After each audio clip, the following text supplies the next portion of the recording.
So anything to get rid of this guy, okay, you need something, okay, here, go, take it, go away, like that. Because he didn't want to spend it, he wants something, especially people from the West, they want something. And I used to, when I lived in Mecca, I'd see all these students come from America, they'd never last more than 5 weeks, 6 weeks. Something was wrong with this, or something was wrong with that, or something with this, or that, or the other thing. Why?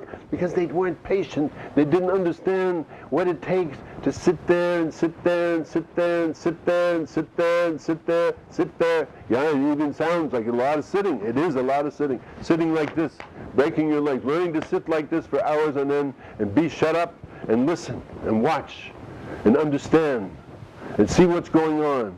See how it's being done. See how this general is moving his forces. See how the king is dealing with his subjects.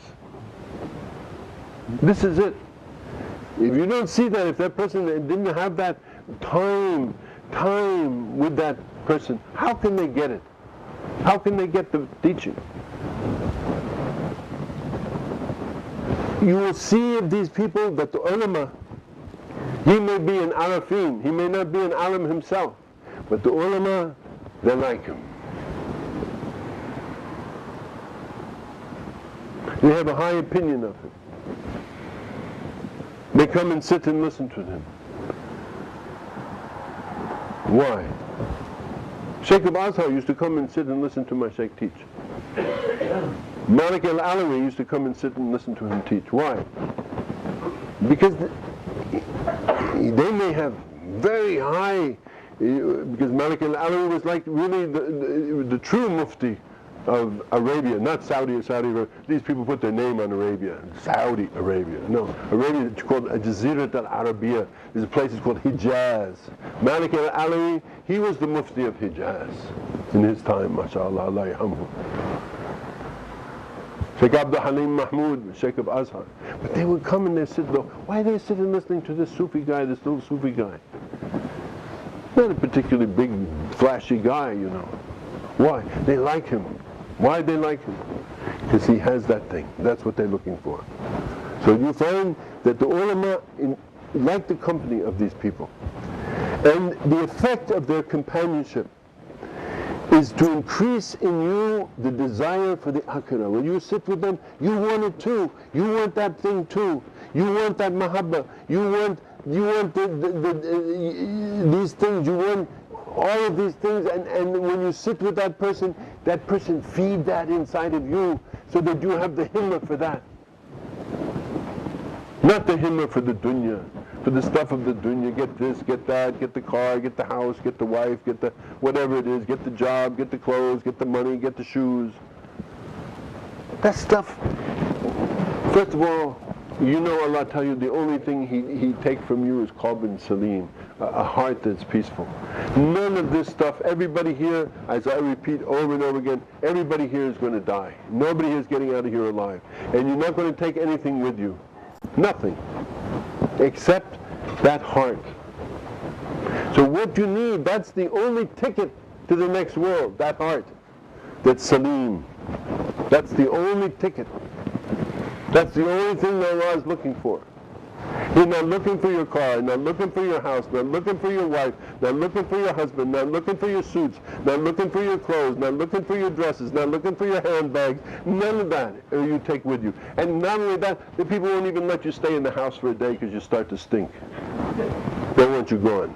That's the truth, brothers and sisters. That's the reality. So you need somebody who can make that heart of inside of you to be salim. Can teach you how to make your heart salim. Make your heart to be peaceful. Make your heart to be content. Your heart to be content. Your body might not be content. Your mind not be content. But your heart is salim. Inside, deep down, you have qalbun salim. You need somebody for that. When you look at the murids of the Shaykh, you see that most of them are followers of the Shaykh. Not all of them, because there will always be people who aren't. Because they're students. They're on their way.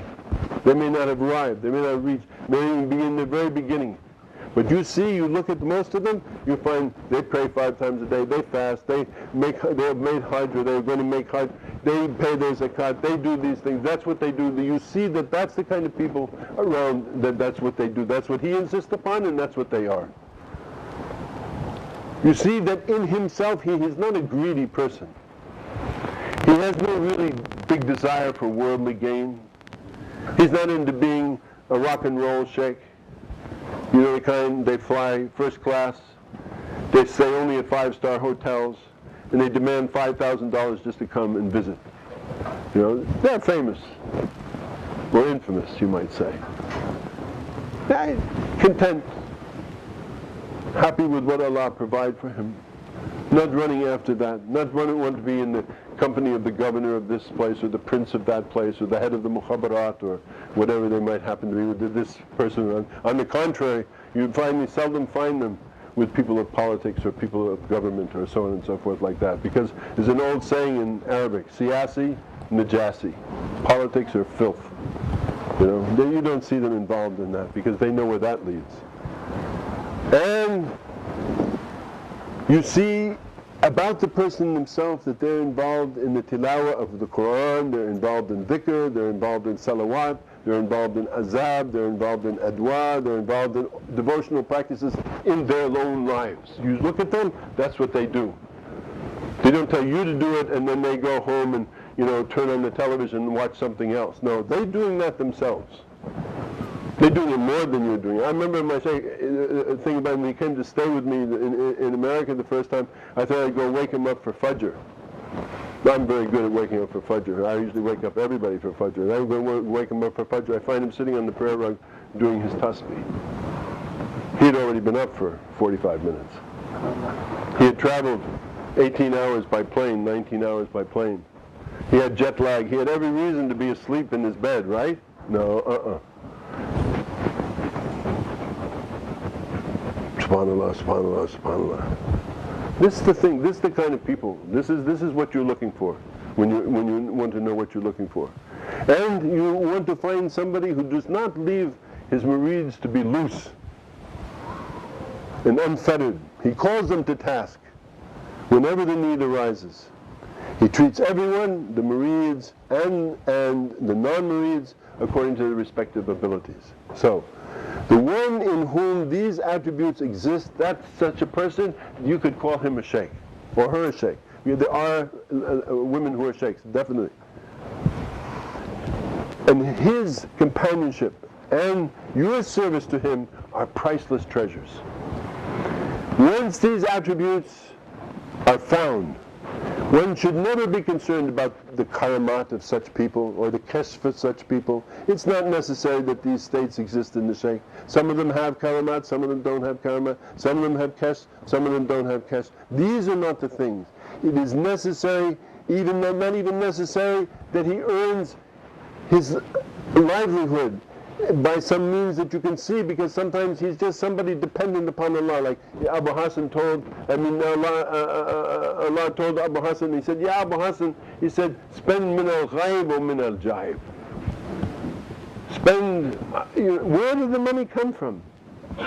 They're never after money, they're not seeking money from people.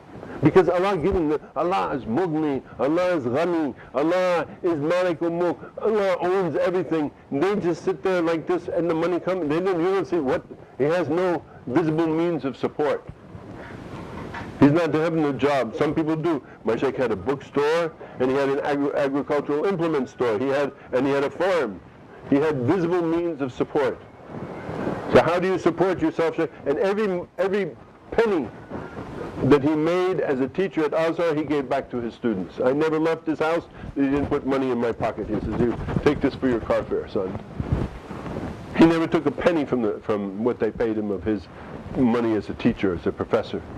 He earned his money from his bookstore, from selling agricultural implements that came from Czechoslovakia, and from a farm that he had gotten in the time of Salahuddin. His family had gotten in the time of Salahuddin, after the Fatimids had been in Egypt, and Salahuddin brought the ulama from different places to there. And his great-great-great-great-great-grandfather from the family of Abu Dhikri, originally from the Yemen, and then went to the Maghreb, and then came back to Egypt. They gave him a farm, and he still had that farm, Allah yarhamu, until he passed away, and now his sons have that farm. Dr. Suleiman Yan in this way was talking about the same thing, that within the spiritual tradition there's a map of the terrain. And this is held within writings and within the Shaykh's memory. Books, stories, discussions, experiences are all part of his map. And as you traverse the map, as you traverse the path, you will understand many of these things, because he uses all of these things to teach you. He uses stories, he tells you about this, he tells you, and you don't think, why is he talking about that? He's not talking about Allah, he's not talking about the Prophet ﷺ, he's not talking about, he's talking about, well, you know, a long time ago I went to this place and something happened, and you look, but if you listen, you get it. You understand, this is part of the landscape of the teacher. Very important thing, who he met, where he met them, this happened, that happened, what happened, how did this, that, and the other thing. May seem to be very different than what you think you came for, but if you listen carefully, I repeat over and over again, patience, and listening carefully, and sitting and being in the company, you will learn many, many things from this thing. The purpose of the Shaykh is one thing, which is to show you the way, to take you to the curtain of unity. Beyond that curtain is your destiny. Your destiny, not his destiny, your destiny. Everybody's destiny is different. You must humble yourself to accept the observations of your teacher and examine those aspects of yourself that need to be purified. Remember, you cannot pass through that curtain by yourself. In the beginning and in the end, you need him. And just by joining this tariqah, you're not necessarily going to get to Allah. You might, but you should do what he suggests you to do. He's not ordering you to do these things, as he's showing you a way of doing things that may take you forward. May. You should have the utmost respect for that person. That person will take you to the gate of knowledge and beyond. That person should be your model. That person should be your goal as a human being. If you want to be, so they say, people used to criticize me and say, why are you hanging out with that little Oriental Shaykh? They called my Shaykh the little Oriental Shaykh. He was 5'2", little small guy, right? You know, he wasn't flashy, you know, he wasn't anything, you know, nothing. He didn't have tens of thousands of students, didn't have flags hanging out everywhere, didn't have big organization, wasn't on television, sometimes he was. Nothing. You would say nothing. But what they asked me, they said, what about? I said, I never saw him do anything wrong. Never. I stayed with him from the 1980s when I first met him. All the time I went to him, I never found him doing anything wrong. Nothing. I didn't agree with him with some things he talked about politics. I asked him, I says, I'm not a politician. I mean, I have my, never mind, you know. It's another business, you know. Egyptians, they read lots of newspapers. They get 6 or 7 newspapers every day. They sit with their cronies. He had his cronies, like Sidna Abu Bakr and the Prophet alayhi-salatul, you know. He had his friends of his own age. I was a young man at the time, 20 years to 15 years younger. You know, they had their talks and things, and they'd talk about things. And then, that's not the point. But the real thing is, I never found anything wrong that he did. That I felt secure in my studies with him, because he's not. I know that I do things wrong, and that probably he did things wrong too. He knows, Allahu Alam, everybody does things wrong, but I never saw him do anything wrong. That's my testimony to him as a human being. And I saw him do many, many things right. I saw him teach people. I saw all of these, he was a professor of foreign students. That was his job. All the foreign students who came to Azhar, they studied with him. And mainly they studied alayhi-s-salaam. And they came from Indonesia, they came from India, they came from Pakistan, they came from all over Africa, they came from Central Asia, they came from Turkey. And those students are spread all over the world now. And all of them got the same teaching. And he continued with that teaching For more than 25 years he taught that. And before that he taught at Cairo University, and before that he taught at the University of Alexandria.